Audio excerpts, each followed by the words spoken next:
اللهم صل وسلم وبارك على سيدنا محمد وعلى اهله واصحابه اجمعين. آه، دلوقتي جارتي حبيبتي واختي ربنا يبارك فيها يا رب. مربيه طيور زي ما انتوا شايفين، مربيه فراخ بلدي. لقيتها والله بتخبط عليا وبتديني الفراخ دي، فبقول لها بكام وكده، قالت لي بكام ايه؟ عيب عليكي، احنا اخوات وكده، وانتي بتنزل يعني بتديني اكل للطيور وكده. فربنا يبارك لها يا رب ويحفظها. بص حبايبي، جيت افتح الفرخة لقيت جواها بيضة زي ما انتوا شايفين كده. يعني الفراخ كانت بتبيض. هي مش عتقية، يعني مش كبيرة في السن، هي كانت لسه بادئة تبيض. واستوت بسرعة. العتقية دي بتغيب في السوى. طبعا انا فلاحة بقى وعارفة. العتقية دي بتغيب في السوى، انما هي لسه كانت بتبيض. بص حبايبي، انا حتى بوريكم صفار البيض. معلش حبايبي، انا عندي برد. فنزل لقيتها منزله لي ديك وفرخه.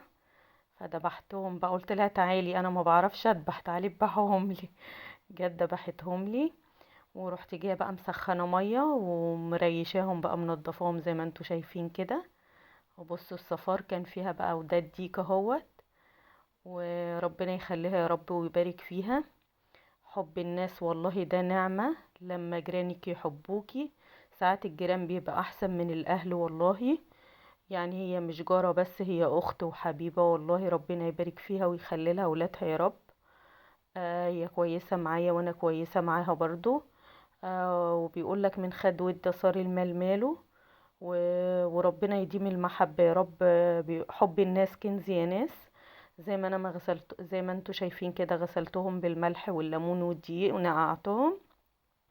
وهعملها بقى، هعملهم بقى معاكم. ربنا يخليها يا رب ويبارك فيها. وربنا يديمها نعمة يا رب كده ويديم حب الناس كده يا رب. وربنا يحبب فينا الناس كلها. وما تنسوش يا اخواتي بقى تحطوا لايك، ولو اول مرة تشوفيني كده يا ريت تنوريني وتشرفيني كده وعلى راسي من فوق. وتشتركي في القناة.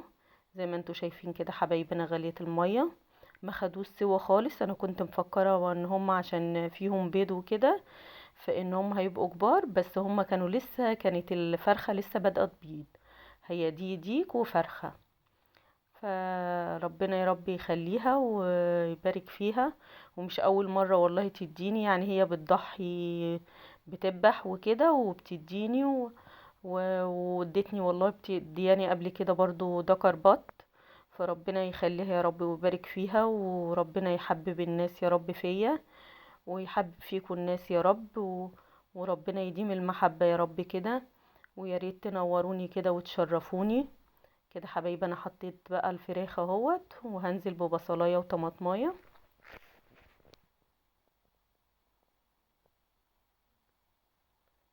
كده بقى معايا حبهان ومعايا لورا ومعايا قرفه ومعايا حبه سكر ومعايا فلفل اسمر ومعايا روزماري ومعايا قرنفل. فحطيتهم كده زي ما انتوا شايفين. ومش هحط ملح بقى دلوقتي الا لما تقرب تستوي. هي بصراحة والله ما خدتش سوا خالص، يعني تلت ساعة بالظبط وطفيت عليها. ربنا يا رب يديكوا الصحة والعافية. ويديم المحبة ما بين الناس كلها يا رب. ويا ريت بقى حبايبي كده لو أول مرة تشوفوني تنوروني. كده حبايبي بقى، كان النور قاطع فأنا كملت الأكل. فعملت رز بشعرية وعملت بسلة وعملت شوربة لسان عصفور، وطبعا عملت الفراخ زي ما انتوا شايفين. اتفضلوا بقى معانا يا حبايبي. ويا ريت ما تنسونيش في اللايك. ولو أول مرة تشوفيني يا ريت تنوريني على راسي من فوق. والسلام عليكم ورحمة الله وبركاته.